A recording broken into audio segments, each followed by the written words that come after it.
Okey cikgu, kali ni saya akan tunjukkan contoh macam mana untuk menjana RPH menggunakan Smart RPH Pi tingkatan 2. Contoh tingkatan 2 pun boleh, tingkatan 5 pun boleh, tapi saya nak tunjukkan contoh tingkatan 2. Okey, kat paparan Smart RPH ni dia ada satu butang iaitu tambah RPH, klik pada tambah RPH.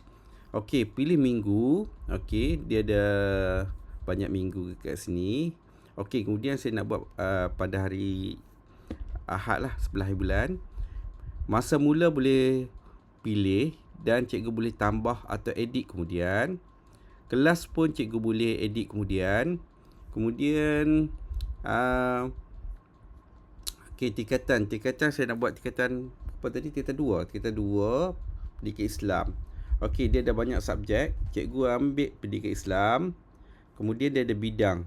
Bidang, cikgu pilih bidang yang cikgu berkaitan dengan cikgu lah untuk PDP cikgu lah.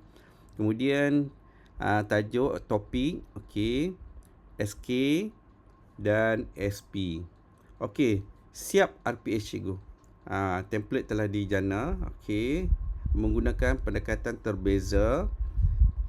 Okey, kemudian yang ni abaikan, tapi cikgu boleh klik dot list ni lah. Nanti dia akan papar semua dalam Jawi. Semua dalam Jawi. Okey.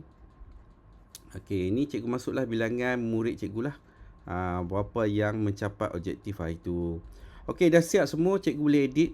Cikgu boleh edit dan boleh delete mana-mana lah. Kalau cikgu tak nak tambah pun boleh kat sini. Klik je ke di mana-mana tempat, kriteria kejayaan atau aktiviti ke. Boleh tambah atau boleh buang. Tak ada masalah. Kemudian dah pasti semua betul, klik butang simpan. Klik butang simpan, telah berjaya disimpan. Klik OK. Okey, dia dah masuk kat sini. Ni Pi, English, BM. Tapi cikgu jangan risau. Contoh jadual dah bertukar, cikgu boleh ubah kedudukan dia. Daripada Ahad ke hari Isnin ke, kita drag je ke sini. Kalau tak nak, boleh dah drag ke mana-mana. Jadi tak ada masalah. Contoh saya nak drag ke sini. Klik. Klik drag. Yes.